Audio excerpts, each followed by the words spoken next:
I'm standing next to a 2022 RAM TRX. It's one of America's most powerful trucks, and it's powered by a supercharged 6.2 liter V8, the last of its kind.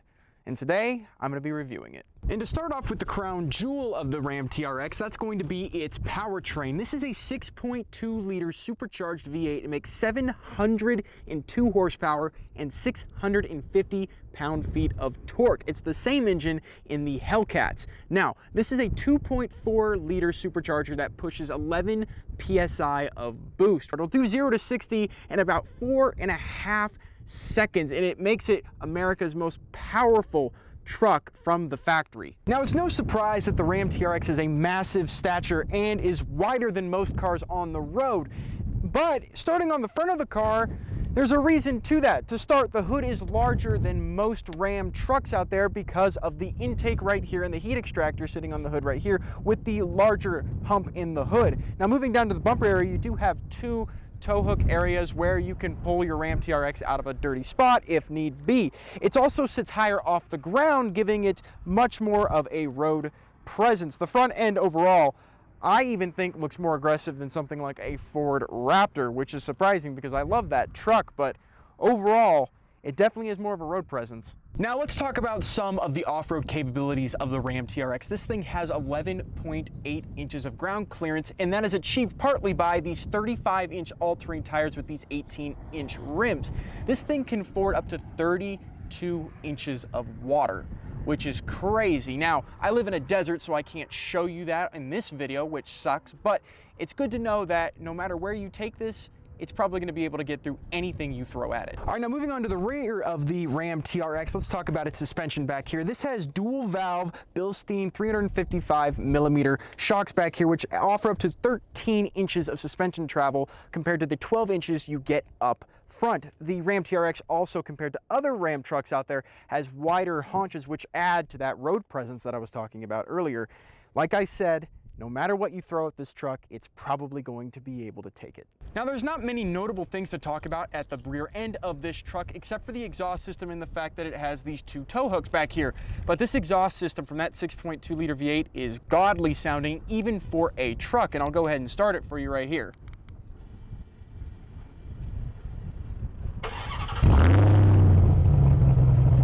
That's from a truck, and it sounds like a Hellcat.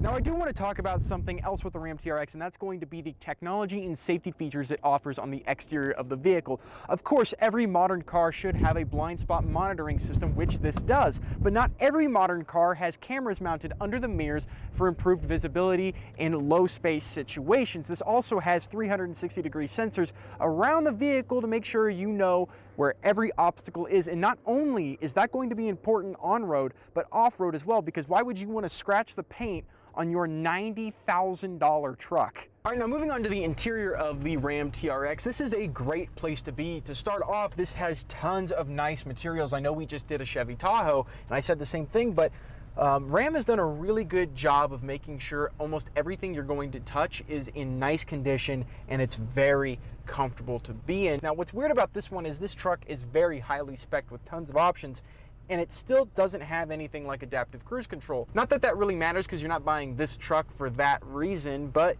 it is something notable when you're spending this much money. Some cool features in here are going to be the fact that this has different drive modes, and it has launch control for that 4.5 second 0 to 60, which is insane that a truck this big has launch control. But hey, when you need to have that much power, I guess having launch control is a pretty cool feature to have.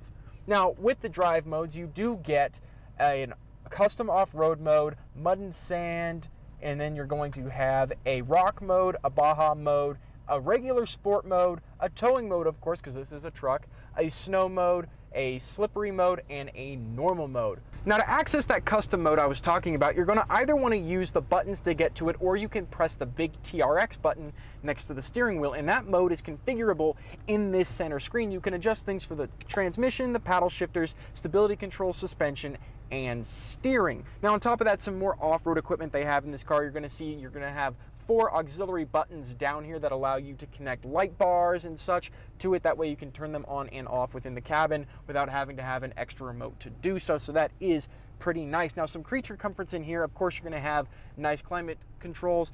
These are heated and cooled seats in the front and the rear of the vehicle. You're going to have a cool mirror up here that can switch between a normal mirror and a digitally rendered mirror using a camera in the bed of the truck.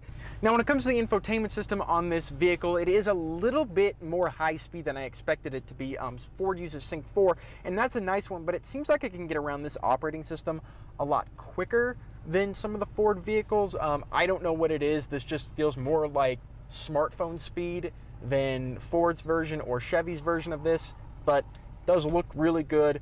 Now, when it comes to connectivity and charging and everything like that, you have tons of options. You have a wireless charger up here with more storage, 2 USB Type A and 2 USB Type C ports, an auxiliary port. You have a 12-volt socket up here, and if you open the center console, you have another USB Type A, and if I open the big compartment, you're going to have a 110-watt wall outlet and tons of storage to go with that. Now, Dodge also does something cool with this vehicle, and they put a bunch of measurement conversions on the bottom of the center console, which is pretty nice. And somewhere in this interior, I do know, there's a picture of a T-Rex eating a raptor.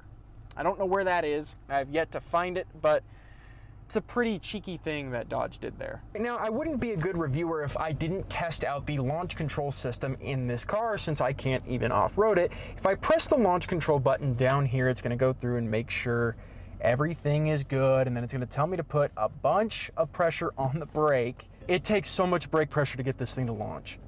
Yeah, I just bucked. Woo! It's still incredibly fast. Holy shit. It's still really fast. Wow.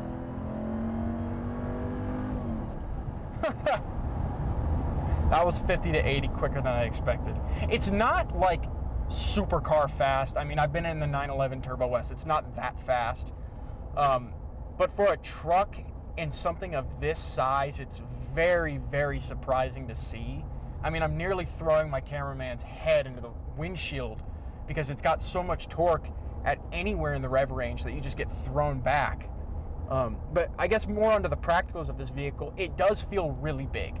So if you get in a Ford Raptor, which is a very, comparable car, minus the power that this makes, this feels quite a bit larger, and I do believe it's wider, but it still feels overwhelmingly large compared to the Raptor.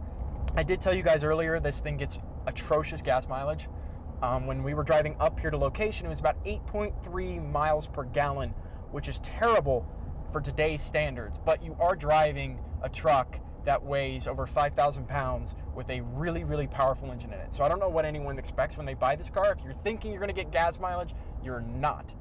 We were at a full tank and it gave us about 270 miles of range. It feels like you're driving a semi-truck and you're able to run over whatever's in front of you, which is a super cool feeling to have when you're driving something this huge. So that's really fun. So overall, great driving experience, and I really do like the vehicle.